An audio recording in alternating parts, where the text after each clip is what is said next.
What's up guys, it's River, and today we're starting a new series called Strange Tech. Basically, I'm picking up really unique and interesting cameras and checking them out for you. So today we have the Nikon B500.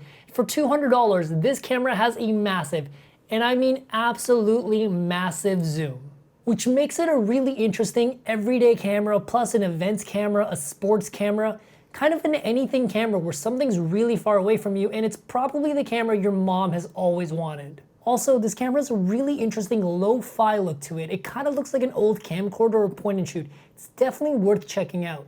So let's do a deep dive. I figured exactly what this camera does, exactly what makes it so special that I've started shooting with it almost every day. Let's get into it.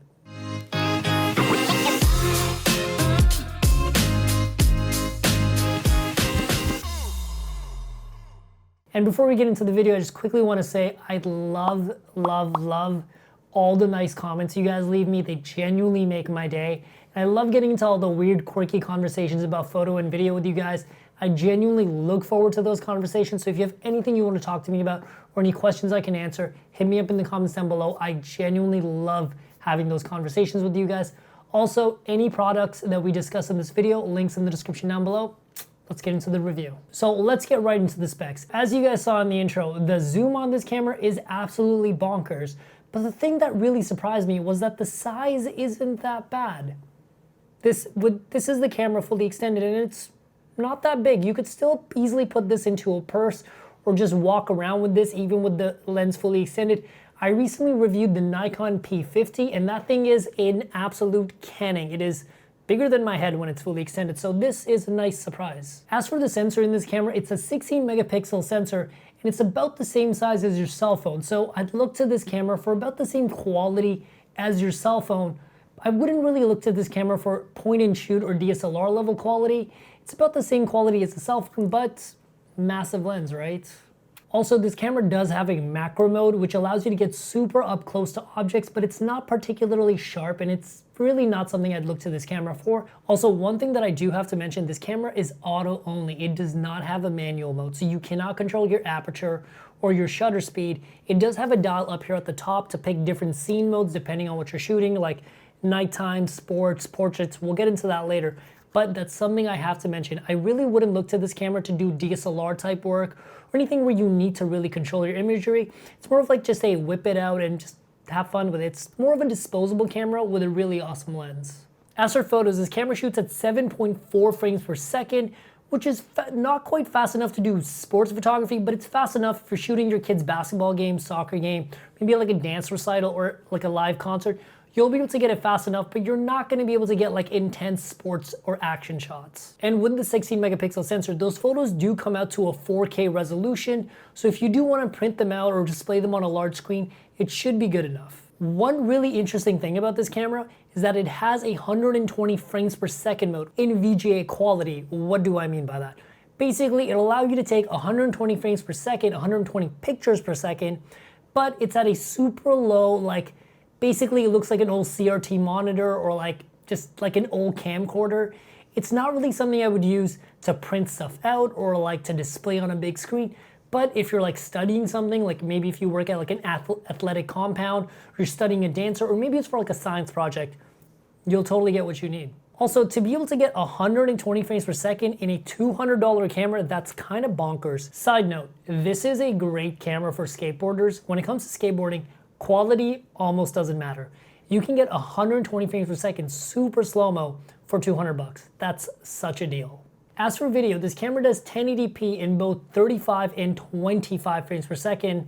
Sadly, no 24 frames per second. It also has 60 frames per second, but that 60 frame is 60i, not 60p, which basically means those 60 frames per second are interlaced. So if you slow it down, you'll get lines and you can see the scan lines. It won't really look good for slow motion. And both the video and photos coming out of this camera are really interesting. This camera has very low dynamic range, so it kind of has like this weird retro, kind of like a camcorder look to it. There's a lot of rolling shutter, and the video looks very, very digital.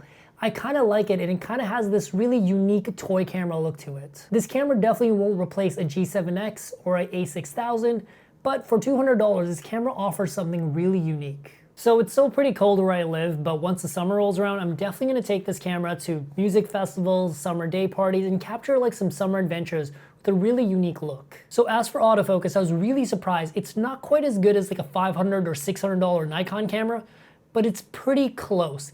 It actually has face tracking, and it does a really, really good job tracking faces in both photo and video mode.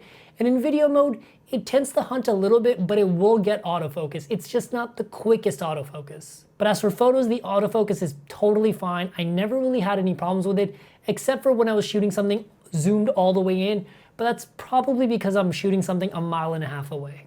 This autofocus is kind of like a Keanu Reeves movie. It wasn't bad, but it wasn't good either. And you're not mad at it, but you don't want to see it again. Does that make sense? Which brings me to audio. Sadly, this camera does not have a mic jack, so I cannot plug in my own microphone for better audio, though I feel like plugging a microphone into this would kind of take away from like the whole vibe and like the whole like fun of this camera. But if you're someone that's like looking to do something serious with it, I can definitely see the lack of an external microphone jack kind of being a downer with this camera. But this camera is surprisingly solid audio.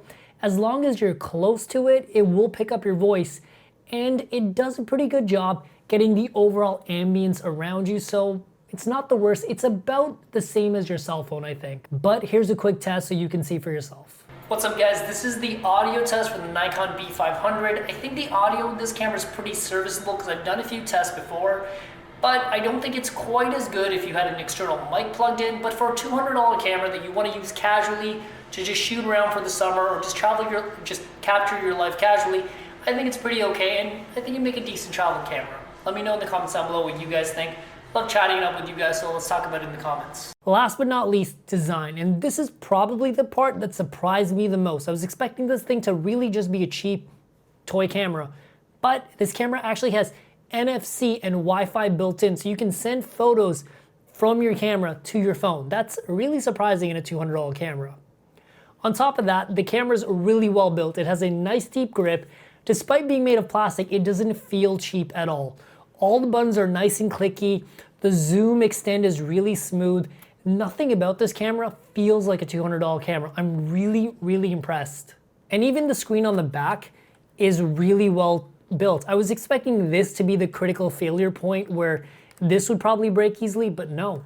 There is literally nothing bad with this camera design-wise, except maybe the lack of external headphone jack, but for $200, I'm all for it. The software in this camera is surprisingly good. Something I quickly want to mention, this camera actually has scene modes built into it, so depending on what you're shooting, the camera can either auto-detect or you can tell it what you're shooting and it'll automatically adjust the settings for you. That's pretty nice to have, especially if you're a casual shooter, just shooting your family stuff or your kid stuff, or just like randomly roaming around like me with this camera through the summer.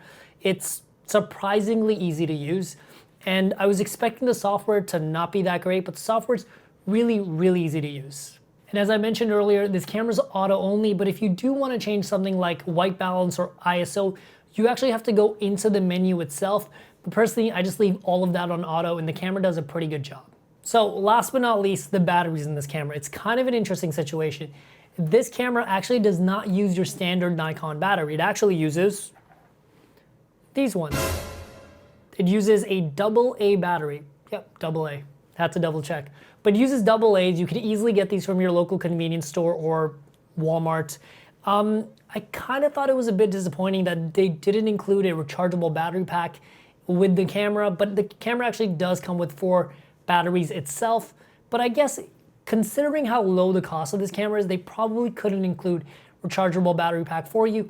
I ended up picking up this pack of rechargeable batteries. It's about $16 or $17 for a 6-pack of rechargeable batteries. That's a pretty good deal. I'm not sure how long these batteries will last, but I ended up getting 4 to 5 days of shooting out of it on a single charge. So it's a pretty good deal. And on the bright side, if I ever run out of battery in the middle of a shoot, I can just run to a Walmart.